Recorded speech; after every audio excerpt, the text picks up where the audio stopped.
My co-host Daniel Webb is on the road, and his temporary co-host replacement is, I'm going to say, the amazing cinematographer, editor, Sven Nykvistian, lighting director, last word expert, camel toe checker. Garrett Sutton is with us today. Thanks for having me. He's my husband. And also, Garrett, you're lucky. This is like amazing because we've got such a great guest today. She is the creator of the AI app called Let's Milk It. It's a sequels about sequels, and also, oh my God, let the trolling begin. And a brilliant, very prolific stand-up. She is the host of Dork Forest, and here she is, Jackie Kashian. Jackie Kashian. Yay, Jackie Kashian. Yay, thanks for having me. Ha! You're going to push it a little bit closer. Yeah. You know what? He's a cinematographer and something about fisting. What was happening? It was, that's not the word. Wait a second, Jackie. First of all, I'm saying Kashian, and that's not correct. That's not right, because it's you. People like to ethnic it up. Kashian. It's, we've melted the Kashians. Kashian. Right, because we're Armenian, but Wisconsin Armenian. So I want to start the whole fucking thing again now. No, you didn't do it too bad. A lot of people lean into it. Yeah. You didn't. You put a little bit of an EA. And I'll tell you this. I have 5 siblings. 3 of them are currently doing Kashian or Kashian. Is that what Squiggy was from Squiggy and Lenny? Lenny and Squiggy? Yeah. I believe them to be Italian, like the big ragu. Right. Because they were, it was the most New York show set in Milwaukee. Yeah. Penny Marshall. Oh, sure. It's, sure. I always wanted, that's why I always thought of Wisconsin as the New York of the Midwest, and Minneapolis, Mary Tyler Moore, as the LA. Oh, nice. Right? Because I thought, Well, see, I'm putting IAN on the end of your name because you're Armenian. Right, and that's how it's spelled. Okay. Yes. And so, and my current album, my last album, except for I did a live album, do whatever you got to do. But that's what I said to myself when I recorded it, because I needed something to play on Sirius XM. Anyway, but my last special was called Staycation. Oh, okay. Because we were all home. And my last name's Kashian. Damn. See the pattern? Nice. See there you go. Really perfect. Sure. Because cashing in wouldn't work. Cashing in. Yeah. It was going to be altercation. But then I took out the story during lockdown. Well, and then lockdown happened and staycation ended up being, and I took out the story where there was an altercation. So, How far back does your family go in Wisconsin? Just the two, my grandparents came from the genocide. Oh, wow. From the genocide? Because of the genocide. Yeah. And Jackie, I found this out. We were doing a show with Beth. It was an uncabaret show. Yeah. And we were talking, and I didn't know, because you have a way of saying everything very, very funny, but very matter of fact, so that I had to be floored about it for the 5 days later, that your mom was in a motorcycle accident? Yeah. Well, and I have done jokes about this, but it's, my father, of course, is like, she had just turned 34. Because the joke I do was that she was 33. Mm-hmm. It was 8 days after her 34th birthday. And I had just turned 8. And so I say, I was 7 and she was 33. The age of Christ. Mm-hmm. Coincidence? Yes. Nice. Because she was killed on a Harley Davidson, and we're from Milwaukee, and so we were proud, of course. Sure, sure. Right. Imagine the neighbors if it had been a Kawasaki. Anyway, but that there's all these it's almost like I'm related to numerologists. Yeah, I'm like, it's not as funny. Not as funny if she's not 33. Yeah. And so wait a second, but wait a damn second. There is more to it than that. That she was. Yeah, she was the passenger on a Harley Davidson with a guy named Harold, and they were drinking a lot, and they flipped off an overpass and then fell on the highway below and got run over. Super sad. Right? Yeah. So she was Harold's old lady, or what was the deal? Yeah. They were. My parents were separated, and they were just hanging out. And Harold did not die, though they both got run over. She died. And Harold, 2 broken legs and a broken arm, 2 broken arms and a broken leg, whatever it was, for her, and my father had been gone. Like my mother, they were so young. Like she was, I think, 17 when my oldest brother was born. And my dad was 18 or 19. And so, like, they had a classic 50s romance. She got pregnant. They got married. My dad joined the Navy. Looking for work. Yeah. My grandmother angry at my mother for the rest of her life. Because she had clearly trapped my father. And I was like, I don't think that's... Yeah. And then she died. And then 6 kids, right? So they did not really get along. I mean, they were very young. Right. But they got along at least 6 times. And then I was about 3 or 4, and my dad essentially moved out because, my father doesn't talk about it very much, but my mother was very violent. And so I guess she started pushing him around or more. I don't know. And then instead of taking us with him, he was like, I got to go or I'm going to punch her back. And so he bolted. And then she had a drinking problem, clearly. And so he gave his money. He couldn't come to our small little town because he was a deadbeat dad. He had deserted us. So, but he would give all of the money to my grandmother, his mother. And then all of my siblings would go to my grandmother's house to eat. But I was too little because I was like 3 or 4 years old. And so my brother Phil cooked for me. And if I never have buttered noodles again, I win. But it was good. It was good work, though. I mean, like my siblings all sort of raised me for those 3 or 4 years. And it's a sad story, but it's a funny story. But it's not. I mean, it's not funny if you want to be. I'm not sad about it anymore. So, because like the weird things that happened are still the weird things that happened, right? Like when I was 7, just about to turn 8 when she died. I might have turned 8, but the next morning, the county sheriff comes in to tell us that she has passed away with my dad. And we're all sitting, and we lived in this 2-bedroom apartment that was just a shit show. The 6 kids, and like my brother Phil's room was the pantry. My brother Terry's room was a 2-season porch in Wisconsin. Oh, damn. He was getting laid. It's fine. Yeah. He was hanging out with the ladies. And, wow. But he, and my sister and I had a bed in the dining room, and I wet the bed until I was about 8 years old. Oh, so it was kind of a water bed. It was a bit of a water bed. To this day, my sister still sleeps on the very edge of the bed. So you guys still sleep together? We're still sleeping together, but her wife is not psyched. And my husband is, and I tend to sleep on the very edge of the bed because my sister was constantly kicking me. And my husband will chase me to the edge of the bed so he can spoon or be spooned. Oh, adorable! And for the longest time, I could not sleep in the same bed with anybody because I was like, oh, I can't. I'm not good at it. I'm a monster. Anyway, but and he was like, well, let's just try. And then it turns out he's very patient. I was like a baby bird. Come here. Right. Just so cute. It sounded like you had no, maternal Well, influence. my father remarried almost immediately. Oh, okay. Because he and my stepmother, a great loss to the Austrian army, because she was 26. My oldest brother was 17. Oh. And I was 7. So my dad had not told her that he had 6 kids. Wow. They were together for 3 years. They lived together for like a year and a half, almost 2 years. And when my mother died, I guess my father went to her and said, yeah, I guess my wife, and she knew he was married, but separated, but did not know that he had any kids. So I guess my father, she told me this story one time, my stepmom, and she said, so he comes in and he's like, yeah, my wife died. I get the kids back. And I'm like, what? What kids? And he goes, the kid. And my father's the kind of guy who's very much, I told you. You know, the kids. You know, Terry, Philip, Scott, Russ, Darla, Jackie. The kids. And then here's where Nancy made her mistake. She married him anyway.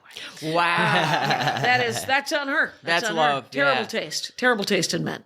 But she was a great relief. My grandmother freaking loved her. My dad's mom. And because she was just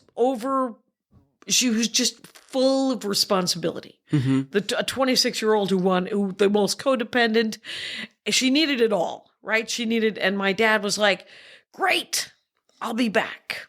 And my dad had affairs on my stepmother. And when I used to do this joke, my dad had an affair, because this is true though, is that he had an affair for 9 years. And when my stepmother confronted him about it, he said, not 9 years in a row. Nice. Funny, still a dick. Oh, jeez, tacky. But you are still in contact with your father. Right? Yes, I processed all of this. You know, pretty much through stand up. My last day job was like a admin assistant job. So I wrote like a one-person show in 2001 called Salesmen and Thieves. And it became, I think, one of my albums. I got about 20 minutes of stand-up out of it because it was just a 30-minute solo show, right? Yeah. And I probably got 15 or 20 minutes of tight stand-up out of it, which is nice. And your dad was a salesman, like a traveling salesman? No, aluminum siding, windows, doors, all the things. Okay. And then all 5 of my siblings are in some money-related, a couple of them it's money laundering. But for the most part, it's some sort of sales. And but my oldest brother, evangelist.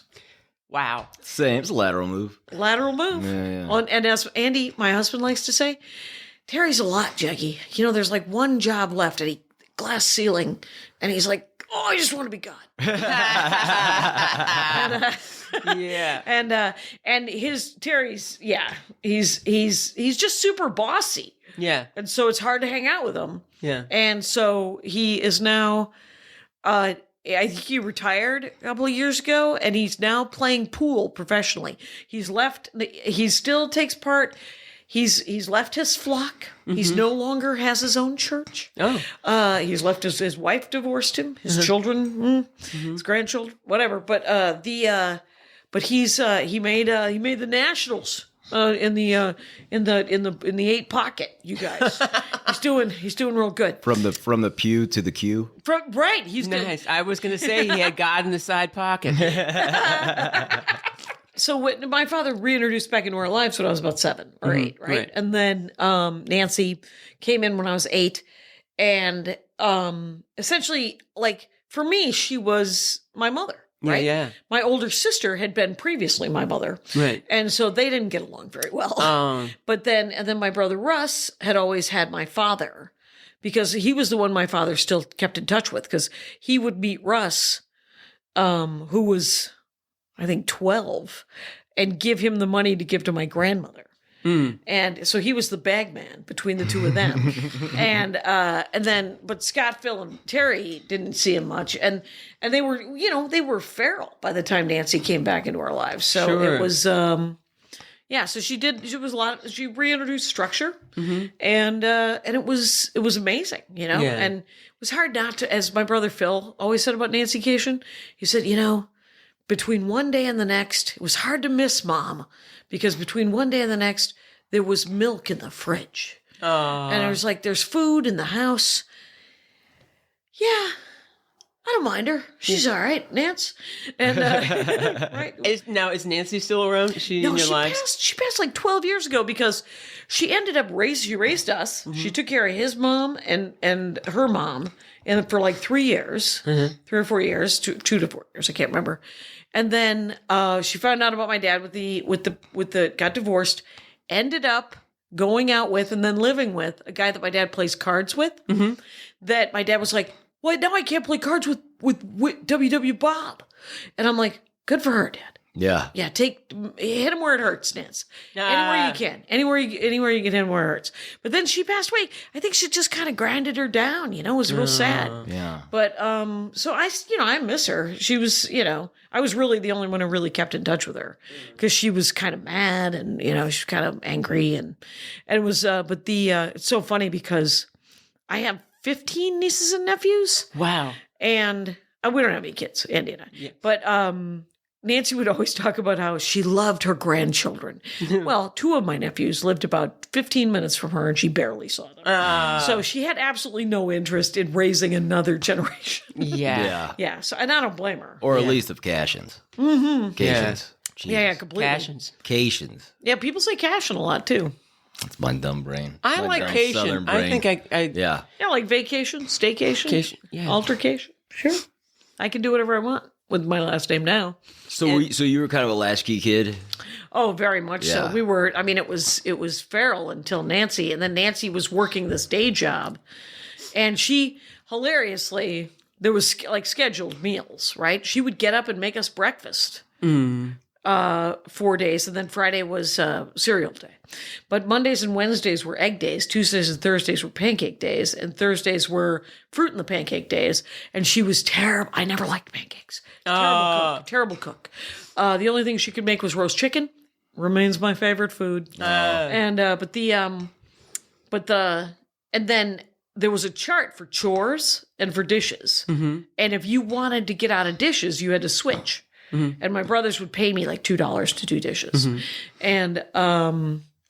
And if you washed dishes, you had to sweep, and if you dried, you had to wipe everything down, I think it was. Right. Whatever it was. And one of them had to take out the garbage. And if you forgot to take out the garbage, you had to take out the garbage. It got exponential. Mm-hmm. And it got so bad, my sister was in charge of taking out the garbage for 3 years. The last 3 years. Well, this is like the movie with 12, you get egg roll or whatever that was. What was it called? Yeah. I think it might have been an inspiration for her. Yeah. Because they had charts and graphs and French corners on the bed and a lot of, just a lot of, if you saw a picture of it was so... You didn't stay in the same house? No, we moved to a house that was 4 bedrooms, essentially. Uh-huh. It was 2 bedrooms downstairs. My parents were in one, Darla and I were in the other. And then upstairs, my brother Terry had gotten old enough that he had moved out. Mm-hmm. So Phil got his own room, and then Russ and Scott shared a room. Mm-hmm. And it was in the attic, and it was all plywood. Like it'd just been a plywood making 2 bedrooms and then just an open attic kind of thing. But it was giant, right? And the vents didn't work up there, so there was no heat up there. And my brother Russ tells a story about, because Nancy didn't believe it, that there was no heat up there. Mm-hmm. When I went away to college, they redid the upstairs to turn it into sort of a nice place for them to live, and then both of their mothers lived downstairs. Uh-huh. And they were divorced. It was like lesbians. It was crazy. Mm-hmm. There was no reason for all of them to live together. But Nancy said, I remember when they redid the upstairs, Nancy was like, "Do you know that there's no heat up there?" And my brother was like, "Yeah." And we tried to tell you that for about 4 years. Yeah. And so what'd they do? Burn trash? We all layered up. And the downstairs was never above 58. Yeah. And so I used to wear a hat to bed because, 60 to 80% of your body heat goes out through your head. Sure does. When Russ was the manager of the high school football team, the cheerleaders did a thing for homecoming once where they went to all the teams and the manager and the, all the team people and decorated their room. And so Russ got home from school and he goes up to his room and he came down and Nancy was like, "Did you see what the cheerleaders did?" And he goes, "You let them see how I live?" Because we each had like a very thin blanket. I mean, it was like very much like it was the dumbest. And we weren't that poor. Yeah. You have to be like Gaffigan rich to have 6 kids. Yeah. And have everybody have their own bike. Yeah. But it's like, it's definitely, it was nuts. But here's a good thing. So Nancy comes in and my brother Russ had been raised essentially by my grandmother. The rest of us kind of feral. My sister Darla, the only 9-year-old in the world who used to look at real estate pages. Yeah, she was like, and I remember asking her why, and she was like, "Well, I want this house. This is the house I'm going to buy." And I'm like, "You're going to move out and buy a house?" And she was like, you could live with me. Oh, And I was that's like, so sweet. We're sisters. As my grandmother liked to say, you only have each other. And we both look at each other and we're like, we have 4 brothers. And she's like, you just have each other. And but though she did say to my sister one time, when Darla was about 9 or 10, I guess my sister, what was it? My grandmother said, because it was 4 boys, and then my sister was born. And she said, when Darla was born, she goes, when you were born, we were all so happy because now there's someone to take care of the boys. Oh. And my sister said, Grandma, you're thinking of someone else. That's so cute. It won't be me. It can't be me. Did your sister become a real estate agent? My sister is a socially responsible financial advisor. Wow. For RBC Dane Rocher and the new head of the Roosevelt Institute Foundation. She's the board, one of the board. She's on the board and is supposedly she's fancy. She's so much smarter than everybody I know. You're pretty damn smart. Let's admit it. But look at her. Yeah. If you were to meet her, you'd be like, oh, interesting. And different kind of smart. Like, they're all smart. Yeah. I mean, even my brother Terry, who can be a pill, is a very smart guy. And your podcast, Dork Forest. Dork Forest. And I have another one about stand-up with Kilmartin. Yeah. Lori Kilmartin, where we just did it about stand-up. Because, but the Dork Forest, 18 years. 18 years of Congratulations. Yeah. It's, Do you do that all by 18 yourself? years as a podcast? Was Yeah. it? You do it by yourself, or do you have a co-host? Well, no, I had a co-host the first 3 years, Joe Wilson. Don't know if you ever met him. Great guy. Him and his wife moved out to northern New York to take care of their parents, and then probably 10 years ago, 6 years ago, and he did it for the first 3 or 4 years, maybe. I think it was maybe 6. Wow, whatever it was, long time. And then he decided to go do his own stuff. And I didn't realize how much of the work he was doing. Turns out, a lot of moving parts. And then luckily, one of my listeners was like, your audio is awful. Can I be the one to fix it? And I said, well, I don't have any money. And then a couple years later, I was like, I'm going to find some money. And so now I have like a donation thing. I don't do a Patreon. We do a Patreon for the Jackie and Laurie, but I just have a donation button. And I told everybody this year, give me $100. Everybody who listens, give me $100. And if 1,000 people gave me $100, that would be a lot of money. Yeah. So far, a couple hundred people give me $1,000. Okay. $100.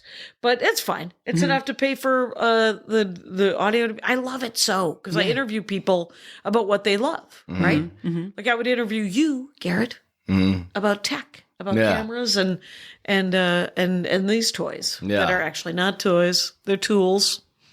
There could be both. They're both. Yeah. Fuck it, why not? You could interview me about Lay's barbecue potato chips, pot, Great, yeah. rabbits. Interesting. I did a potato chip episode. You did? Yeah, there was a guy out of Canada.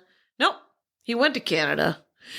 He was his favorite potato chips are the potato chips they sell the people in prison. Oh, really? Yeah, he's never been to prison, but whoever has the national, like it's the greatest scam in the world to provide food to prisons, God, it's so as you can overpriced, imagine. yeah. And but there's an everything potato chip that he loves. And if you want to when you get out of prison and you're jonesing on those chips, $20 a box on Amazon. Or you could just go back to prison. Or you could just go back to, you could just steal something and then free chips. The recidivism, the recidivism. You know, when you think about it, prison's a gated community too.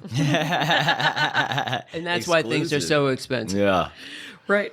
But yeah, you like a Lay's? Yeah, I like the barbecue. Oh, the barbecue Lay's. Interesting. Yeah. Got her stuck on the barbecue. Yeah. All right. Yeah. She was just a regular, like, plain Lay's. Yeah. I was like, they make these in barbecue. And you were like, Now everything's barbecue with Garrett.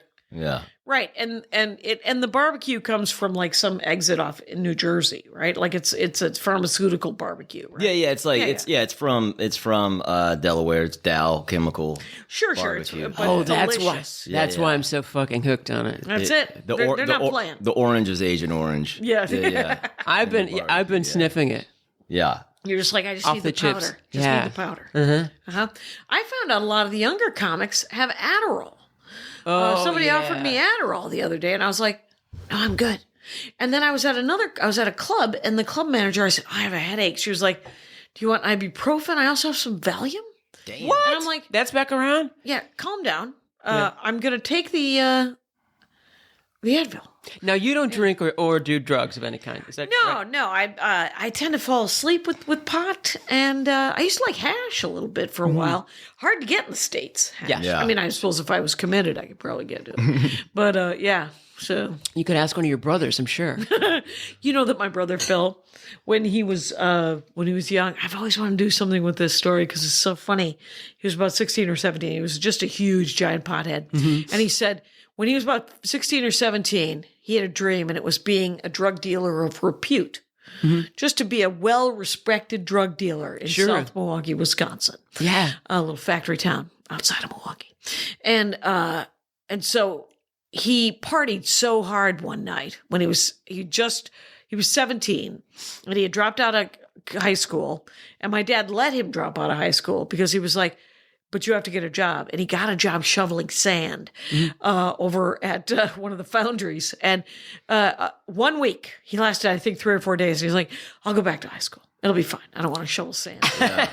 And but so he was partying one night after that, and he passed out, and he woke up under a bush. And he walked, and he decided that he wanted to join the service. This is 1974. And he's like, I want to go to Vietnam and get like the hookup of where I can get good opium. Maybe they'll put me in Germany. I can get the hookup with good hash. And, Just join the CIA. Right. Or just literally. That's what they were doing. You know, as my dad always told all of us about the service, he said, you can just leave town. Yeah. You don't have to join the service to leave town. You could just go. Yeah. And so he goes into the Army recruiting office, and he's like, I want to join. And I guess the recruiter was like, what do you want to be in the Army? And all he knew was Sergeant Rock. So he said, infantry? And and the guy was like, oh my God, it's like Christmas. Yeah. I get the biggest bonus if you can get an idiot. Yeah. To sign up to just be infantry. Damn. Bullet stoppers, as they call them. Right, just cannon Human fodder. shields. Yeah. Well, I mean, yeah. Yeah. And so, and then my dad was like, okay, you want to join the Army? And because he was 17, my dad had to sign off on it. But like 6 weeks later, Phil punched a cop, and they said, you can't join the Army. So, yeah, they didn't. Yeah. See, He's done so many things I want to do. Yeah. Well, just punching a cop. But what were you going to say, Garrett? Well, no, I mean, but this is the one that was the preacher? No, the one that was the preacher, he played pool. Oh, right. And he put a guy's eye out. Oh, no. And he went to jail for that. And then he found the Jesus. And here's the thing about the Jesus he found. I've got some Jesus. I'm not going to tell you a lot about it because you don't care. And if you did, that'd be gross. It's a very basic. I'm not hoping to make a lot of money. It's not a Joel Osteen situation. But just very mellow, be like the nice man in the picture. Go get your dad. Wait a second. You're saying you believe in God. Is that what you're saying? That's what I'm saying. Okay. Not hard for me to believe in God. I also believe that somewhere the Lord of the Rings is real. Okay. So I'm very gullible. I'm available. I'm open to it. Sure, why not? Harry Potter, there's no way she wrote that.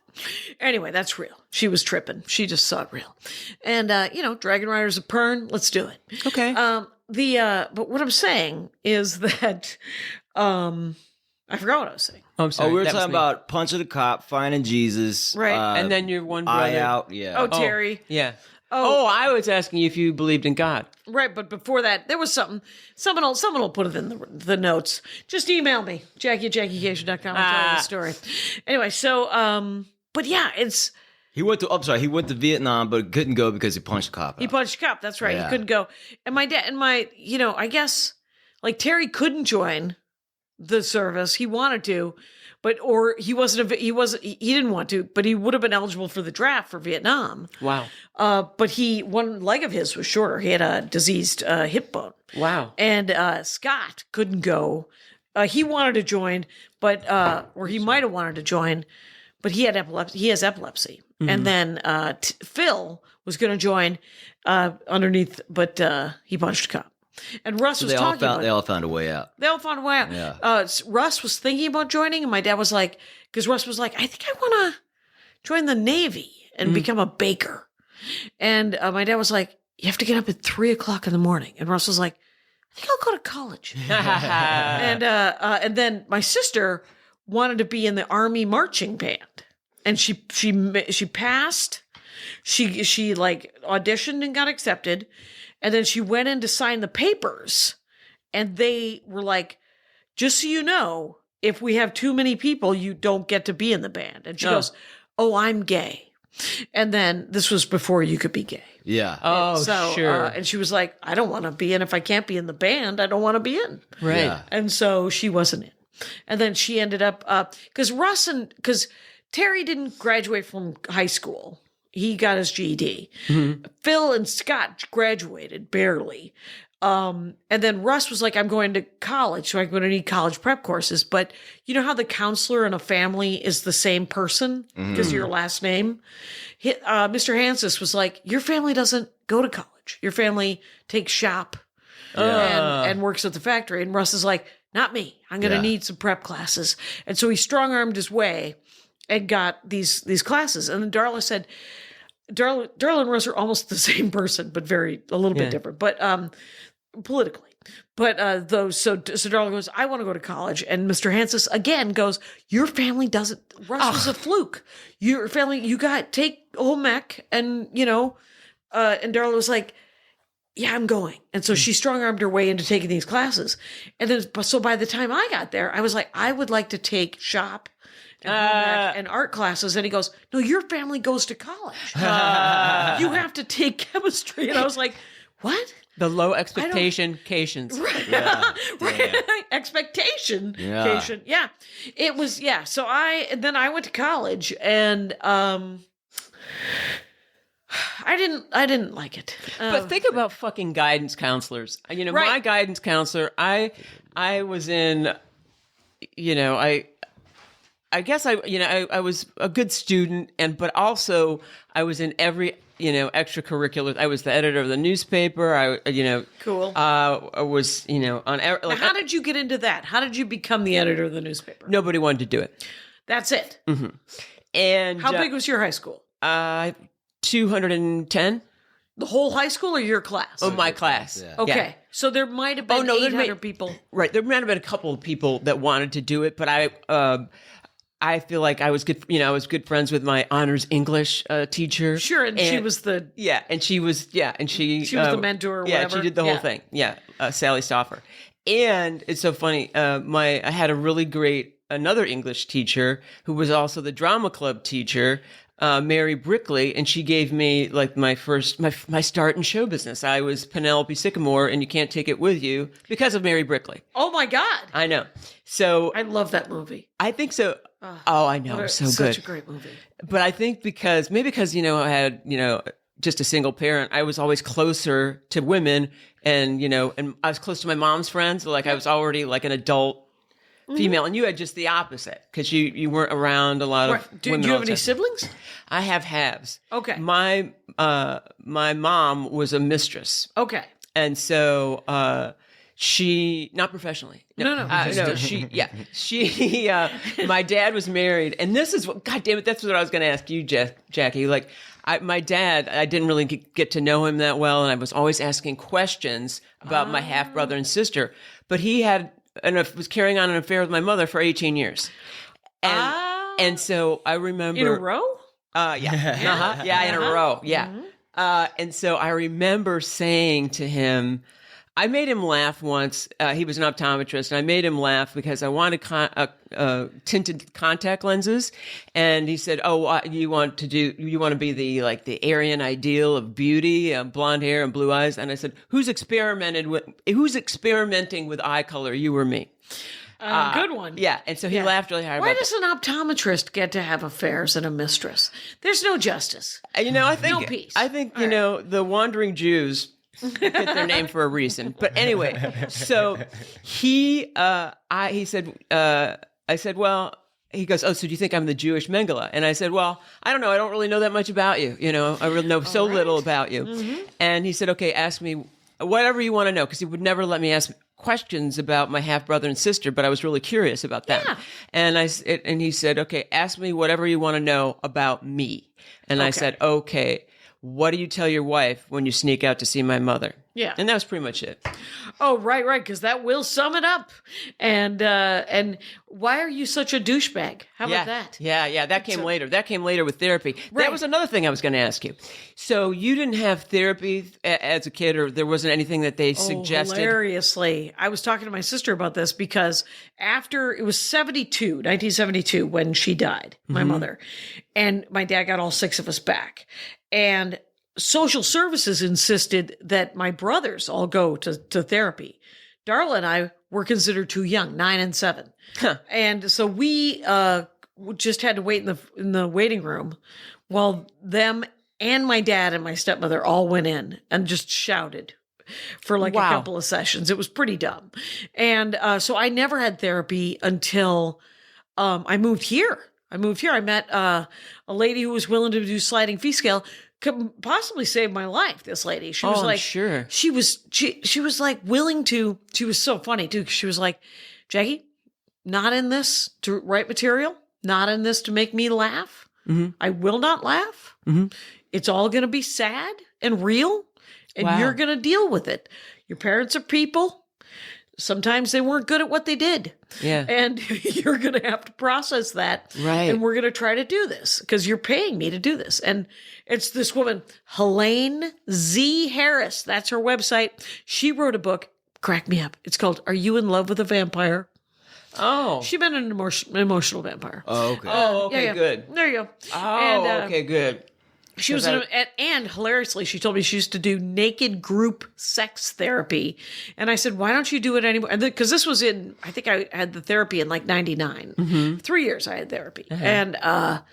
And she said, well, eventually I realized that we didn't have to be naked. And I stopped liking how I looked naked. So that's very honest. Yeah.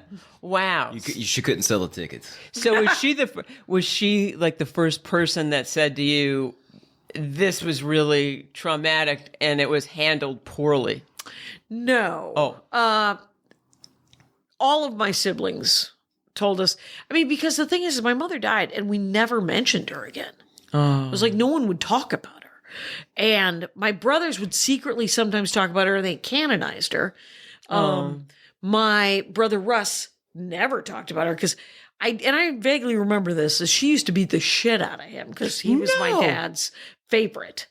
And she was my grandmother's favorite. So Russ just got beat up so hardcore, and the rest of us got beat up, but it wasn't like poor Russ, you think about it. And then, but did you know that was going on? I vaguely remember, she used to hit me all the time. Really? So I just remember I knew that I was not the only one getting hit. And so. I mean, not a spanking, like a. No, like smacking her on the head and stuff. So she knocked me into a radiator and chipped my front tooth. But. Jeez. But she was drunk. And here's the thing. This is a woman. I mean, if you remember, she's 16. She had me when she was 26. She had 6 kids under the age of 10. Oh, no. And my father was a salesman.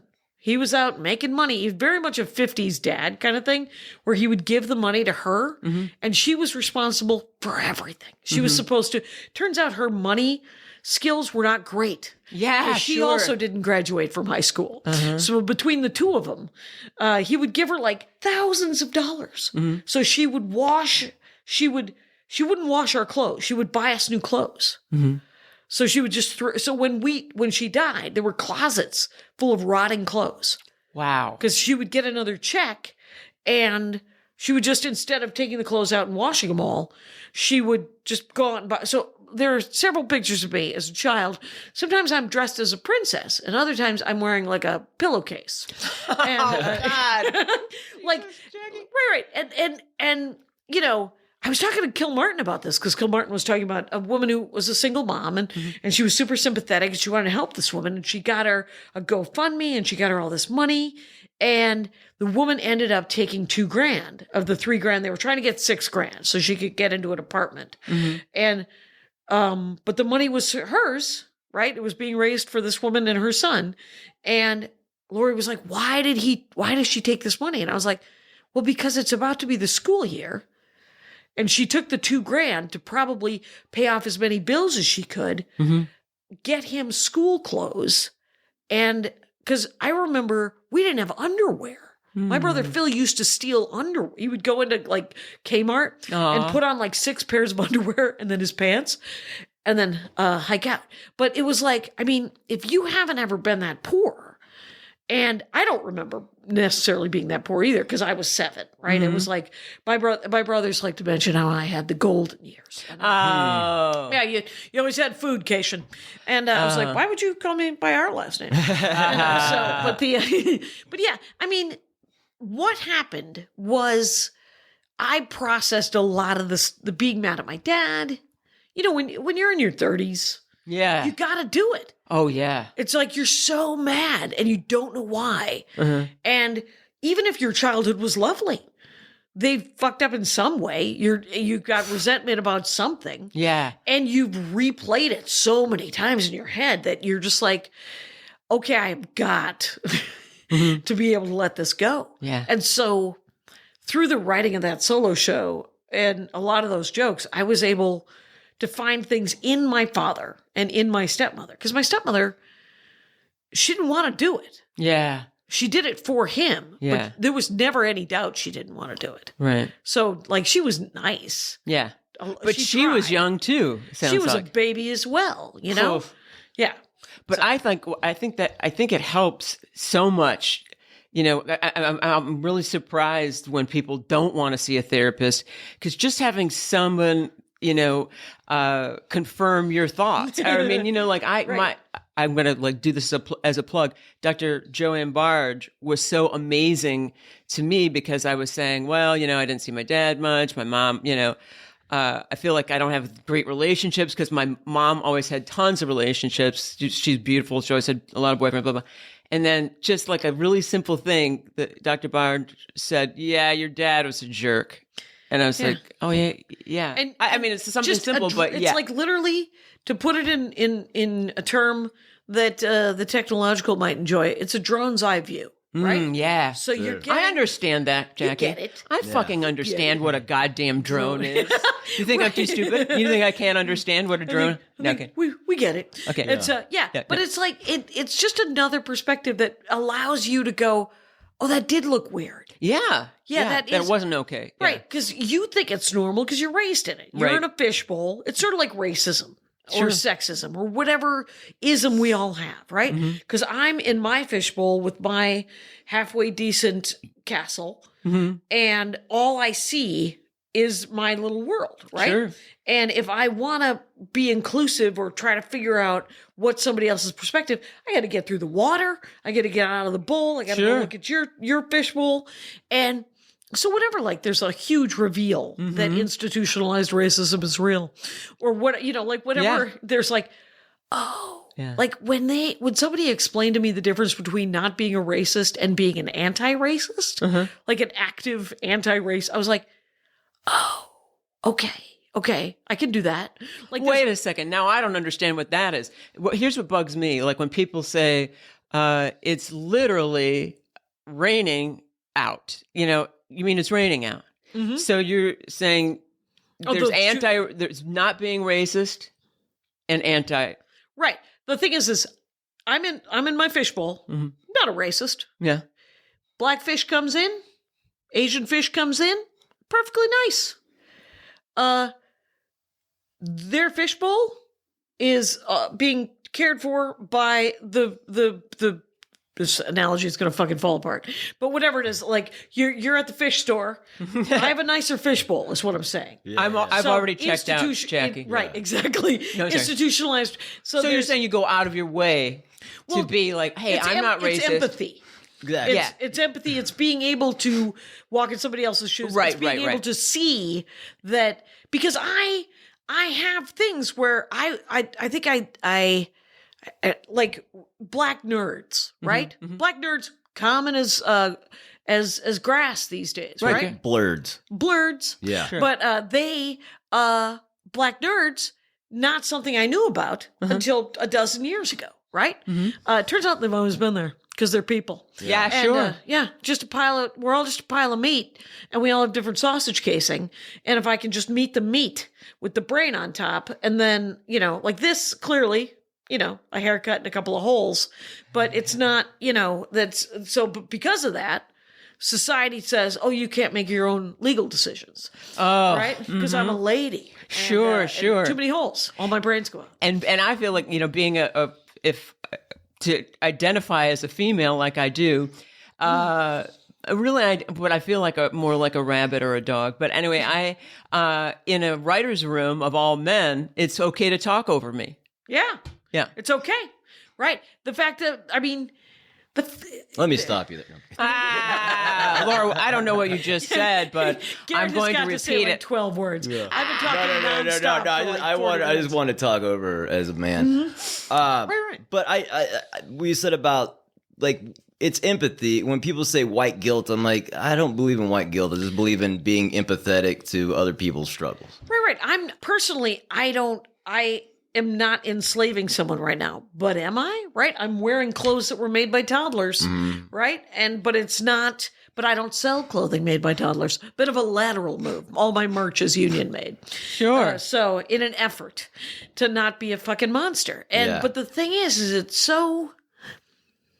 it's literally empathy. It's just being able to acknowledge that being born with the words, wherever cisgender came from, I'm that, right? I do a joke about how when I was a kid, I sometimes I was okay being a little girl, but I also wanted to be a little boy. And sometimes I wanted to be an adult woman. And for 2 solid years, I wanted to be Snoopy. and that is gender, right? Sure. That's just how I wanted to be treated. And that wasn't sexuality. That's not who I want to squish with. Yeah. That's how I want to be. Like every 10-year-old I know, or almost right now, is a they, them. And it's because right around 9 to 13 is when they get sexualized. Children get sexualized. And when you're 9 to 13, you'd prefer not to be because you're still a child. Right. And you're like, could I be just a they, them, and then hopefully go read this book or go play this game? Yeah. Right. And plus the other thing is about being a boy or a girl, it always looks better, the other side. It always, boys got more attention when they got to be whatever they wanted to be. Of course. And of course, all the TV and stuff. But girls, if you were a boy and you looked at girls, you're like, no, they get away with so much shit, and it's just like that. And you're just like, well, I think I want to be a girl. I want to get away with shit. Yeah. You're like, I want to be, but I also want to keep this thing where I get to do whatever I want. And I'm expected to be brave and an adventurer, but I would also like to get away with a bunch of shit. And girls are like, I would like to keep this where I sometimes get to get away with shit, but I also get to also play baseball if I want to or whatever. I remember just even being a kid, like I never cared about having dolls. I just wanted stuffed animals. So I had all these stuffed animals and no dolls. And I think like people gave me dolls and whatever. And they said, like, don't you want to fix their hair or whatever? And I was like, why? I'm not a hairdresser. I'd like to be Snoopy because Snoopy also wanted to be a biplane pilot. So right, Snoopy had adventures. Rules. Snoopy had gadgets. Snoopy it was cash. He had a stoner cousin. I think that's a really good point because girls, it's like here's a doll or here's a ballerina, and this is what you should want to be. And if you're a boy, it's either for me growing up, boy, it's like you're going to want to be a fireman or whatever. Yeah. I mean, things of course have changed a bunch since then. But yeah, most of my time when I was a kid, I would play this. I would play by myself. I was not socially great, but I played a lot of solo time, and I would also take all the stuff from my books and the TV and the movies, and then I would play that I was like Tarzan's boy. You know how Tarzan had a son? I was like, what if Tarzan had a daughter? Yeah. I taught her how to do the same things he taught a boy. And I was like, all right, yes. And Jack, I have to stop you right there. That's sexually fucked up. Right. But I wanted to be like Tarzan's daughter? Wait a minute. I'm kidding you. And then, right. And I didn't ever want to be Princess Leia, even though when I look back at it, Princess Leia's a badass, but she was a little whiny. Yeah. And every guy had a crush on her. I remember my college boyfriend was so in love with Carrie Fisher. It was so crazy. Yeah. And but I didn't want to be Luke Skywalker either. I wanted to be Han Solo. And I wanted to be Han Solo's young friend. Right. And then I wanted to be Indiana Jones I wanted to hang out with Harrison Ford is what I wanted to do. And, but it was like, it's just there's this thing with sexuality and with gender that I look back on and I'm like, and all the youth today, right? That they're coming up and they're just like, I want to be all the things. Yeah, yeah. And you're like, yeah, we all want to be all the things. Yeah. And that's great.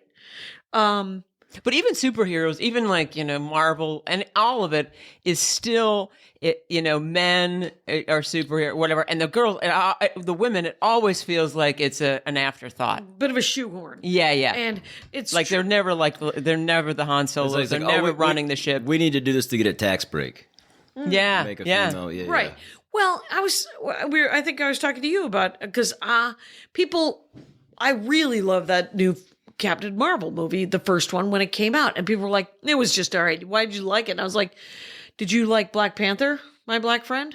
And they were like, yes. And I said, Black Panther was amazing. And it's objectively probably better than the first Captain Marvel. Not even probably. It's a really, really good movie. It's kind of a nice arc. But the Captain Marvel, it was just nice to have representation, And I've talked about this so much in the last, 100 years, but because my home club is in Minneapolis. Louis Lee owns Acme Comedy Company. He's Asian. He's a Chinese guy from Hong Kong. He's lived here for 100 years. And but he has always booked a variety of humans to do the stand-up comedy. That's great. And the way he just in the 90s, he was like, you know why I do it, Jackie? I want everyone's money. That's a great way to think of it. That's a very honest way to be. You're leaving money on the table. You don't have black comics in. It's already happening. 18 to 34-year-old white guys are coming. They're coming in. They love Bill Hicks. Yeah. Anyway, so there's still plenty of straight white guys for those guys. But if you bring in some gay people and some black people and some women and some Asians, he didn't book a lot of Asian guys, which was sad. I was always like, why not more Chinese guys? He was like, got to find funny ones. And I'm like, so judgmental, you little shit. Yeah. That's funny. Yeah, but it's true though. I mean, there's money in all of those places. Like now that they realize that gay people have money, there's so much advertising. You can't. But then again, away. Here's what I don't like. I don't like when something's advertised as a ladies' night or all women's show and all that shit, because I feel like, what about just good comics? We're comics. Yeah. That's it. It's not. Show. Don't give it like we're a handicap in golf. It's just like you know what I mean? Just have a show that's all women and don't say all women. Just say Did you comics. see After Midnight the other night that I did with Kilmartin and Maria Bamford? No. So After Midnight is the show that I don't really care about women comics that much. I don't watch them that much. So Maria Bamford and Laurie Kilmartin and I were all booked together to do that fake game show After Midnight. Okay. And so we shot it.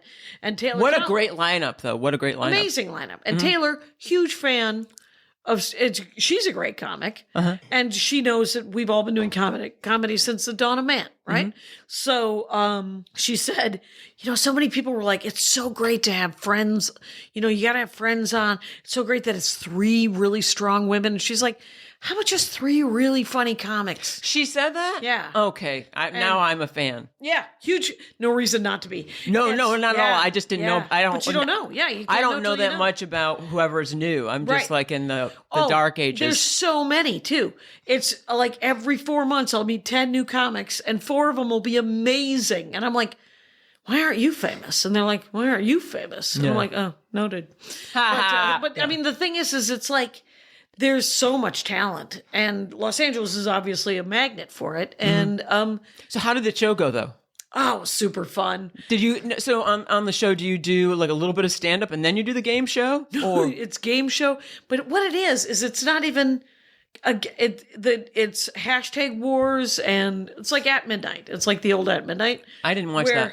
Well, it was just it's essentially they want you to riff on some hashtag or some viral video, and then, but mostly because they have hooked you up with a writer and they give you a bunch of suggestions. You don't even have to worry about it. You write whatever you write. If you write extra jokes, that's a win. You can make your own spin on anything that they wrote. And then, but in between the questions, there's riffing. Oh, okay. Which is why it's nice when people know each other. Oh, I see. Oh, that's cool. Right. Like I think I made some reference to being Armenian and the Turks. And Lori goes, not the Turks again, Jack. That's great. And then she made some reference to her dead dad. And I was like, not your dead dad again. And Great. So, yeah. Oh, the Ottoman Empire. So what got you into to comedy? Oh, completely fell into it. And I was 19 going to college. And my sister, Russ and Darla, insisted I go to college. I love the name Darla, by the way. Yeah. And, don't hear very often. So I went to Madison, University of Wisconsin, Madison, and Good town, good school. cool town, fun gig. An hour after my first second year, they opened a comedy club in the downtown area, the State Street, and it was in the basement of essentially just like a pool hall and Coke front. It was called the State Street Infirmary. How fantastic. And it was owned, the guy who owns the Comedy on State now owned the building, but the club was owned by a guy named Bill Kinnison, Sam Kinnison's brother. Oh, that's too bad. And so the first stand-up comic I ever saw live, and we never saw stand-up when I was a kid, was Sam Kinnison. Oh, Jesus. And I heckled him. What? I know, it didn't go well. Wait a second. Expand, please. This is the Kashian. This is the Kashian, like just glossing over. Yeah, and then a bomb like took out my car in my hand, and then I had this gig at the just glossing over all the shocking parts. Yeah. Right. So Sam Kinnison it's 1984. Yeah. And so I'm I think I'm 19. I'm about to be 19, or I just turned 19. So, because it was September. And I go to the drinking age in Wisconsin at this time is 18. So, my friends want to go see stand up. We get a tiny stage, like normal, right? Low, tiny stage. Two tops all around. I'm sitting right here. I don't even know what two tops means. Just a little circle table where two people sit. Two people sit. Oh, I didn't know that. Two top.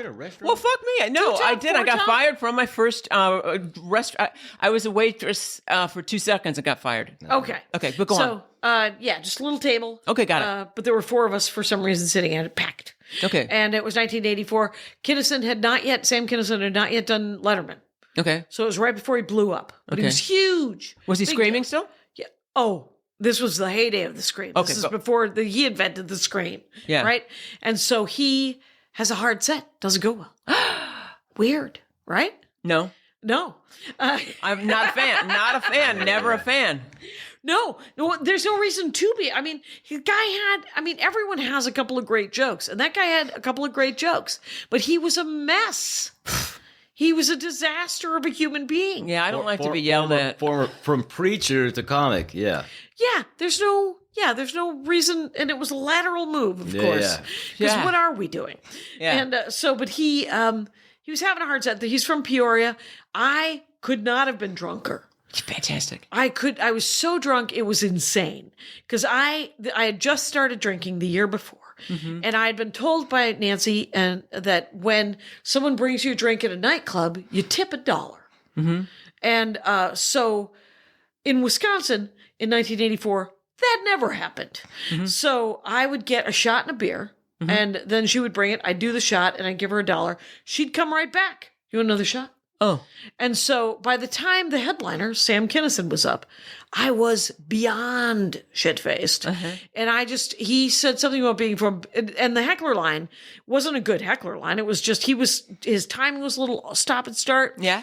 God knows why. But he said that he was from Peoria, and I yelled the thing that people yell in the audience, which was, so too bad. I'm sorry, something like that, right? Yeah. Your beret's on crooked. Yeah, exactly. Right, just some inane. Yeah. And so then he essentially tried to mop up the floor with me, which would have worked if I would have been sober. Yeah. But I was too drunk to know that I was beaten. Yeah. So what did he say? So, no, he was like, you're an idiot, you're short. God knows what he said. I don't even remember. But I wouldn't shut up. And so finally the manager just kept coming over going, you have got to shut up. And then he would talk to me some more. And then I would yell something else. And then the manager would come over, you have got to shut up. And finally the manager came out and said, I'm going to kick you out. Open mic is on Sundays. Ah. And then I came back in 3 weeks and I did open mic. And it literally, I assume it's what it feels like to do heroin because I got a 1.8 that semester. Yeah. Because I started doing stand-up every night. So you must have made Sam Kinison laugh, or you made the odd, whatever your, rapport was, your back and forth. Months later, the audience must have been laughing, me that right? He was there that night and that he liked my heckling better than Kinison. That's fucking amazing. So the manager could see talent. Or he was just riffing and wanted to shut me up. Yeah, and so you must have made, you probably threw Sam Kinison off and he was laughing, right? Right, or something. Something must have happened just because I wasn't kicked out. That's so funny. So, and it's... What was one of your things? Do you remember one of the things you said back and forth? It was a Peoria thing. That was the only thing I remember. That was it? Yeah. That's all you remember? I remember, yeah. Oh. And then 3 weeks... If you could push the mozzarella sticks, too, while you're heckling. Oh, they didn't have food. Oh, shit. Okay. That's right. I forgot that Sam I just remembered now that Sam Kinison wore a beret. Yeah, he did. Yeah, he did. He wore a beret because he was thinning haired. And he cared. I used to do this joke. I mean, you remember the first jokes you ever did? Oh, God, yeah, they're terrible. Yeah. Yeah, they're not good. Yeah. But, but even my first jokes, kind of my heart was in the right place. I used to do a joke about how baldness, I never cared about baldness. I think it's God's way of saying, you got to get that hair out of the way. It's a good looking head. And that was the entire joke. You know what that means? Punchline. Anyway, but it wasn't, it was harmless enough. Nobody was offended. And I think my first dick joke was that I wanted men to be at home barefoot and erect. With a frisbee so I could put my beer in his head. That's good. And knee pads and a frisbee. I had it wasn't even that long ago. I can't even say that I was that good in the beginning, but I had a joke about a bald guy at my breast, and I was like, "Oh, this is what it must feel like to breastfeed for way too long."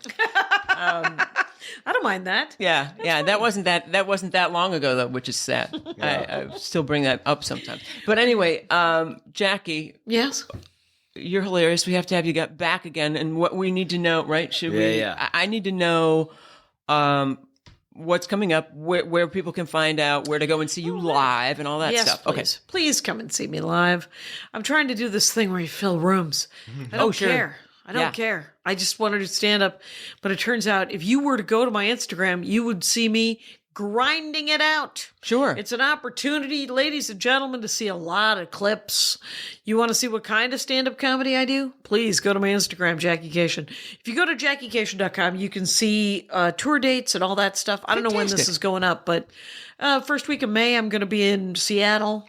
Awesome. Then I'm going to be in Madison. I'm going to be in Pittsburgh. I'm going to be in Vermont. I'm going to be all over the country. But if you go to JackieKashian.com, which is also, by the way, I bought FamilyPetAncestry.com.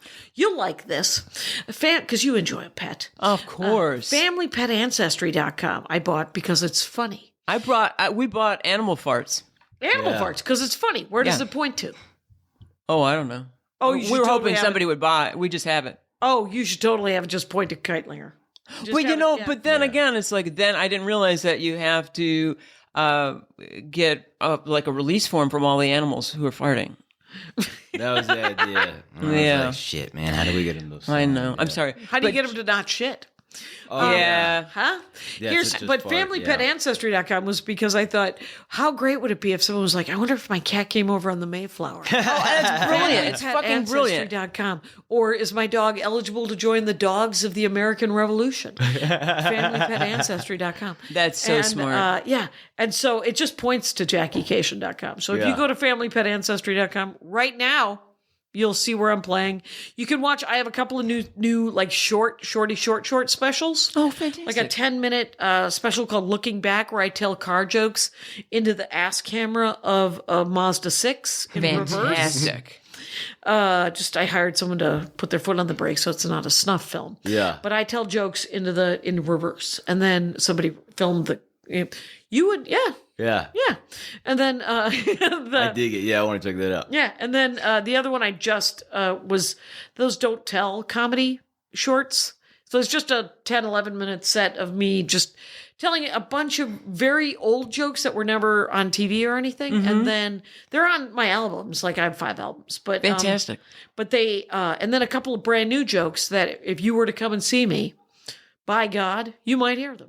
Yay! Yay! Yeah. Thanks for having me. Thank you for coming. I feel like I talk nonstop. No, that's what we want. You're so goddamn interesting and funny and smart and like It's true. I love talking to comics about, as a fill-in. Why are we doing this shit? If everybody else talks, it means I don't have to do shit. So right, plug and play. That's what I love in the Dork Forest too. Where I'm not pulling teeth. Exactly. Thank you so much. Thank you, Jackie. Bye.